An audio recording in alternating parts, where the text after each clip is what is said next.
ఇటువంటి ముఖ్యమంత్రి మన రాష్ట్రాన్ని పరిపాలించటం ఈ తెలంగాణ ప్రజలు శాపమో పాపమో తెలియదు కానీ ఈరోజు వారు అధిష్టానాన్ని మెప్పించడానికి అటు మోడీ గారిని మెప్పించడానికి నానా తంటాలు పడుతున్నారు అబద్ధాలతో మానసిక స్థితి కోల్పోయి. అందుకే అంటున్నాం, ఇది కాలం తెచ్చిన కరువు కాదు, కాంగ్రెస్ తెచ్చిన కరువు. వారి అలసత్వం, వారి మొద్దు నిద్ర, కాంగ్రెస్ పాపం ఖరీదు ఏంది అని అంటే తెలంగాణ ఎడారిని తలపించే విధంగా మారుతూ ఉంది. ప్రాజెక్టుల మీద శ్రద్ధ లేదు, నీళ్ళిద్దామనే ఆలోచన లేదు, వేదికల మీద ఉపన్యాసాలు ప్రజాధనంతో ప్రభుత్వ కార్యక్రమాలని చెప్పేసి పెట్టి ప్రతిపక్షాలని విమర్శించడానికి వాడుకుంటున్నారు తప్ప ఈ కరువు గురించి వివరిద్దాం, రైతుల్ని చైతన్యవంతం చేద్దాం, రైతులకు ఉపయోగపడే రేపటి భవిష్యత్తులో జరగబోయే ప్రమాదాన్ని అరికట్టడానికి సూచనలు ఇద్దాం, అధికారులను అప్రమత్తం చేద్దామనే ఆలోచన ముమ్మాటికి ఎక్కడ అవపడలే. రైతాంగం కోసం మేము ప్రాజెక్టులు కడితే అక్కస్తోని అవినీతి పాలైందని చెప్పేసి గొంతులు చింపుకున్నారు. అదే కాంగ్రెస్ నాయకులు ఈరోజు అధికారంలోకి వచ్చిన తర్వాత అధికారంలో అవినీతి కోసమే ప్రాజెక్టులు అని చెప్పేసి మొదలు పెడతా ఉన్నారు. ఒకవైపు ఉన్న కాలువలో నీళ్ళు ఇయట్లే,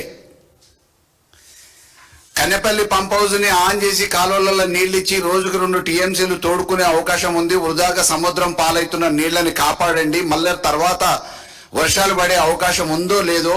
ఒకప్పుడు కప్పలకు పెళ్లిళ్ళు చేసి వర్షాలు రావాలని కోరుకున్న మన ప్రాంతంలో ఈరోజు అనుకోని కారణాల వల్ల, ప్రకృతి వైపరీత్యాల వల్ల శాస్త్రవేత్తలు ముందస్తుగా హెచ్చరిక చేసినా వస్తున్న దాన్ని వరదని మనం ఒడిసి పట్టుకోవాలని చెప్పేసి అనుభవజ్ఞులు ఇంజనీర్లు చెప్తూ ఉంటే పెడచెవిన పెట్టి ఈరోజు తెలంగాణని ఎడారిగా మార్చే ప్రయత్నం చేస్తూ ఉన్నారు.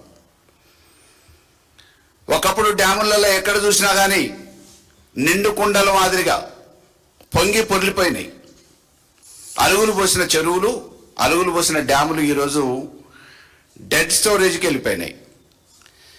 డ్యాములు, చెరువులు, కుంటలు తెలంగాణలో డెడ్ స్టోరేజ్లో ఉంటే కాంగ్రెస్ ప్రభుత్వం కోల్డ్ స్టోరేజ్లోకి వెళ్ళిపోతుంది.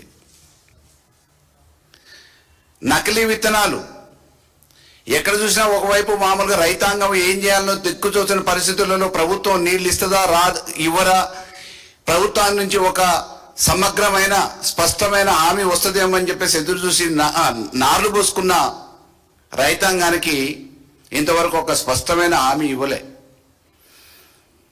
బోర్ ఆన్ చేస్తే చాలని నీళ్లు వస్తున్నాయి, ఆగిపోస్తుంది, బావులు ఎండిపోతున్నాయి. చాలని నీళ్లతో పాటు వచ్చేదాని కరెంటు ఎప్పుడు వస్తుందో ఎప్పుడు పోతుందో తెలియని పాత రోజులు గుర్తొస్తున్నాయి. రైతాంగం బాధల్ని ఈరోజు పట్టించుకోకుండా ఎప్పటికప్పుడు వృధా ప్రసంగాలతోని ప్రజలందరినీ కూడా పక్కదో పట్టించే ప్రయత్నం చేస్తూ ఉన్నారు. ఇలా రైతాంగం జీవితంతో ఆడుకుంటున్నారు. రైతు బంధు ఎగ్గొట్టిర్రు, ధాన్యం కొనుగోలు విషయంలో ఫెయిల్ అయ్యారు.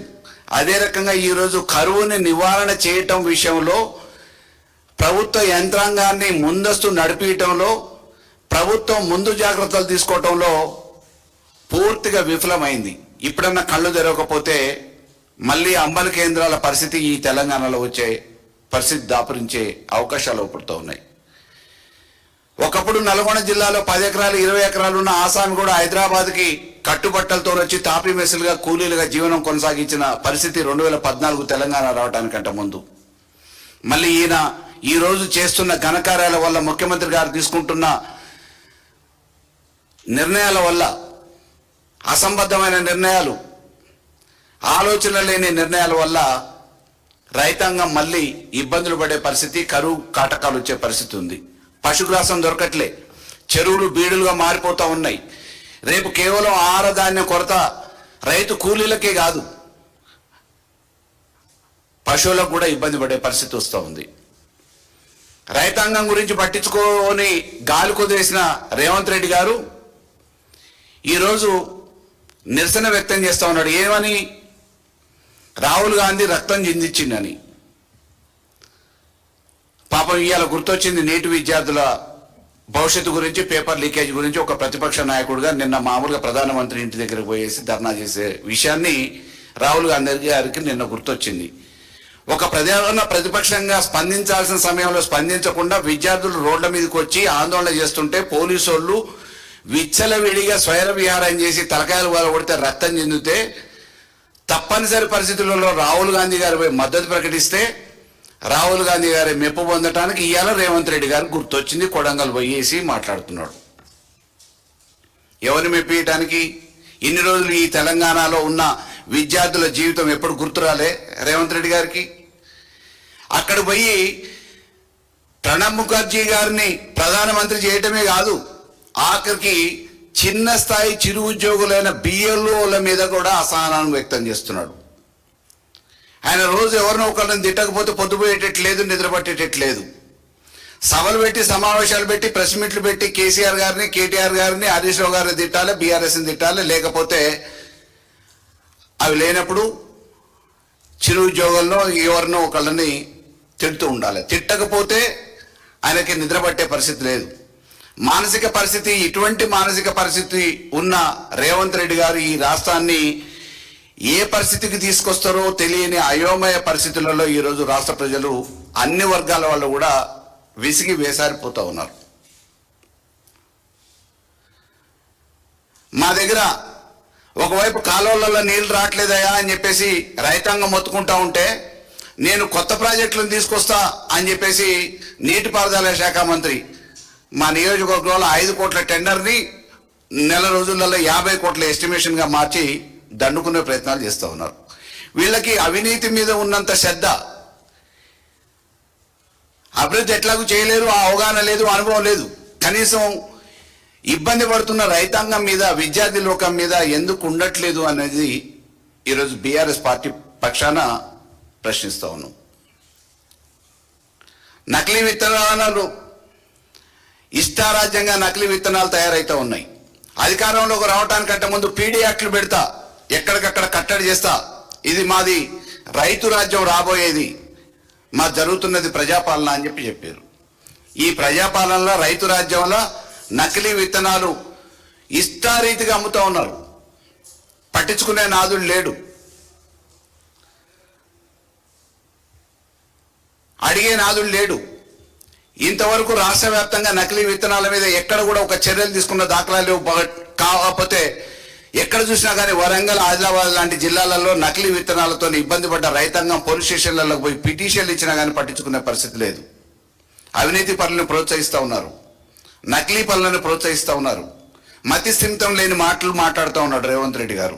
విద్యార్థుల గురించి ఈరోజు రాహుల్ గాంధీకి అక్కడ దెబ్బ తేలిందని, రక్తం చెందిందని ప్రేమతోని, మమకారంతోని, జాలితోని ఇవాళ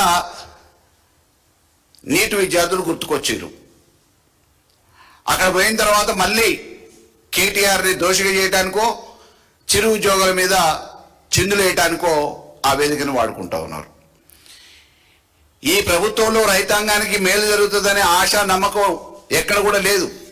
ఒకవైపు నకిలీ విత్తనాలు సరఫరా జరుగుతూ ఉన్నాయి.